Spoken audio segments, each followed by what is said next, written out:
जो भी ब्लड होता है हमारा, ब्लड में जो वाटर होता है उसके बाद जितने सारे वेस्ट मटेरियल होते हैं, जैसे वाटर इनटेक करते हैं ना, तो उनका शरीर से एक्सक्रीट आउट होना जरूरी है, अन्यथा हमारे बॉडी में क्या होगा, फ्लूइड का कंसंट्रेशन और फ्लूइड जो होगा वो ज्यादा होगा।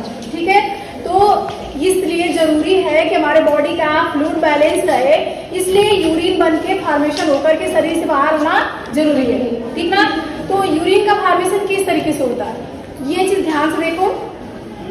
पहले से तो एक व्यू देख लो आप ही अपने किडनी का। ठीक है, किडनी का स्ट्रक्चर इस तरीके से देखोगे कि ये पार्ट वाला जो बाहर वाला जो पार्ट होता है इसको क्या कहते हैं, हम कैप्सूल कहते हैं। ठीक है, क्या बोलते हैं, कैप्सूल, कैप्सूल बोलते हैं। ठीक है, और इसके अंदर जो मेन होता है इस तरीके का पिरामिड्स पाए जाते हैं, पिरामिड्स भी पाए जाते हैं, ये इस तरीके का स्ट्रक्चर इसलिए इसको पिरामिड्स के नाम से बोलते हैं।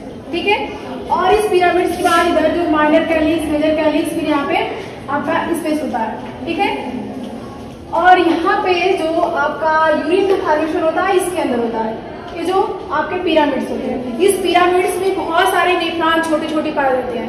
नेफ्रॉन क्या होता है, किडनी की फंक्शनल एंड स्ट्रक्चरल यूनिट होता है। क्या होता है, फंक्शनल एंड स्ट्रक्चरल यूनिट होती है, किसकी, किडनी की। ठीक है, और इसमें बहुत सारे नेफ्रॉन इस तरीके से छोटे छोटे नेफ्रॉन बहुत सारे पाए जाते हैं। कितने नेफ्रॉन पाए जाते हैं किडनी में, कम से कम 1 से 2 मिलियन पाए जाते हैं नेफ्रॉन छोटे छोटे। ठीक है, अब देखो इधर से जब आरोटा से पास होकर के ये आपका हार्ट हो गया, हार्ट से इस तरीके से जब आपका क्या था नीचे आरोटा आता है ना, क्या ये आरोटा है। ठीक है, आरोटा से जब ब्लड आता है किडनी के पास, जैसे कि क्या होता है नीचे की तरफ आता है, अपनी बॉडी में इसे नीचे की तरफ आता है और साइड साइड में जितने सारे आपके ऑर्गन्स होते हैं सबको ब्लड देते हुए आता है। ये कौन सा ब्लड है, शुद्ध ब्लड है, यानी कि ऑक्सीजनेटेड ब्लड है, बिकॉज ये कहाँ से आ रहा है, आपके हार्ट से आ रहा है, आरोटा से होते हुए आ रहा है। ठीक है, अब यहाँ पे जब किडनी के पास आता है तो एक मेन आर्टरी होती है जो आरोटा से निकलती है, जिसको हम कहते हैं रेनल आर्टरी। क्या बोलते हैं, रेनल आर्टरी। ठीक है, और ये रेनल आर्टरी यहाँ से जाती है, कहाँ पे एंट्री करती है, आपके किडनी में। क्या एंट्री करती है, किडनी में। ठीक समझ में आ रहा है, ये आपका हार्ट से ब्लड फिल्टर हुआ और आया नीचे, और यहाँ से कहाँ जाएगा, किडनी में जाएगा। और किडनी में आने के बाद जो ये आर्टरी होती है, फर्दर बहुत सारे ब्रांचेस में ये डिवाइडेड हो जाती है। बड़ी आर्टरी होती है, फिर अंदर एंट्री लेने के बाद और छोटे छोटे आर्टरी में पूरी डिवाइड हो जाती है। समझना, इतनी छोटी आर्टरी हो जाती है कि मान लीजिए ये आपका छोटा सा ये जो नेफ्रॉन है, इस नेफ्रॉन के पास आती है। ठीक है, जितने सारे नेफ्रॉन है उतने सारे इसमें छोटी आर्टरी बनती है, इसको अभी आप कैपिलरीज नहीं बोल सकते हो। ठीक है, अभी ये कैपिलरीज नहीं होती है, अभी तक ये क्या है, आर्टरी ही है, लेकिन बहुत ही छोटी आर्टरी है। ठीक है, आर्टरी यानी कि एट्रियोल्स है। एट्रियोल्स किसको कहते हैं, आर्टरी से भी छोटी जो ब्रांचेस होती है उनको हम क्या कहते हैं, एट्रियोल्स।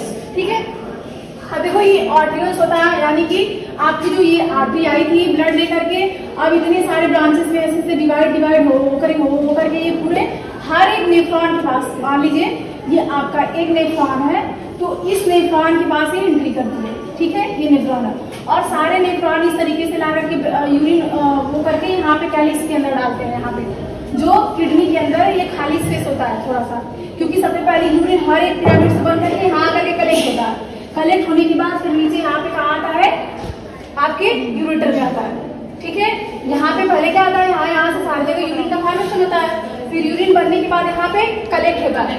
ठीक है, इस कलेक्शन होने के बाद फिर यहाँ से यूरिन कहाँ आता है, यूरेटर के माध्यम से नीचे आता है। समझना की बात की, पिरामिड्स होता है, पिरामिड्स के अंदर ढेर सारे क्या होते हैं, नेफ्रॉन होते हैं। ठीक है, और ये आर्टरी जो जाती है किडनी में एंट्री लेने के बाद बहुत सारे ब्रांचेस में क्या होती है, डिवाइड हो जाती है। ठीक है, बहुत सारे ब्रांचेस में जब डिवाइड हो जाती है, यानी कि हर एक नेफ्रॉन के पास एक आपकी एट्रियोल्स पहुंचती है। ठीक है, अब इतनी बात तो इस तरीके से गया, यूरिन फॉर्मेशन हुआ और आगे बात।